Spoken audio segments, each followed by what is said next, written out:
ও মা, আমার বাবা তো একা একা গোসল করে, আজকে বাবার গোসলের বেলায় কেন চারপাশে মশারি টাঙায় দিচ্ছে? মা ডাক দেয়া কয়, রে সন্তান,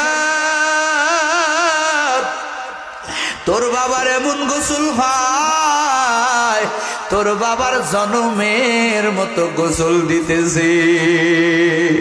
মৃত্যু ব্যক্তিরে যখন খাটের উপরে শুয়াইয়া যখন কাফনের প্যাকেট পড়ায়, মৃত্যু ব্যক্তি ডাক দেয়া কয়, তিন কাপড়ে পেশাইয়া, তিন কাপড়ে পেশাইয়া কিসের পোশাক পরাইলেন ভাই,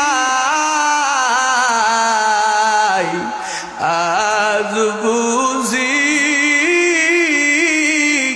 দিবে গো আমার জনমের বিদায়, আজ বুঝি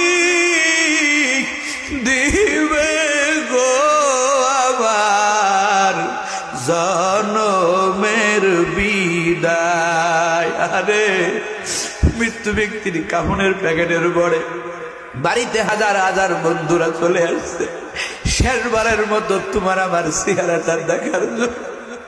যেই মুখের দিকে কাপড়টা সরায় আর দেখে, আরে বন্ধু আর তোর সাথে দেখা হবে না। কত বন্ধু মাথায় হাত বুলাইয়া চোখের পানি ছেড়ে দেয়, কত বন্ধু কয় একসাথে কত আড্ডা দিলাম, চা খাইলাম, ঘুরলাম, আর ঘোরা হবে না।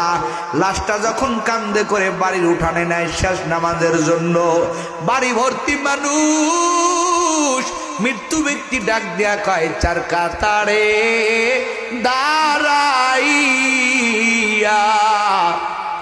চার কাতারে দাঁড়াইয়া কিসের নামাজ পড়াইলেন ভাই, আজ বুঝি দিবেন গো আমার জনমের বিদায়।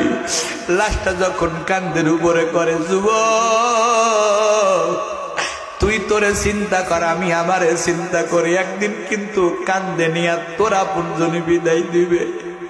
তুই ওই পালকির উপরে একা, কেউ নাই তোর সঙ্গে। যখন লাশটা বাড়ি থেকে বাহির করা হয়, ভিতর থেকে মা বোনেরা পাগলের মতো একটা চিৎকার মারে, মা কয়, আমারে ছাড়িয়া দে, আমার কলিজার টুকরা আমারে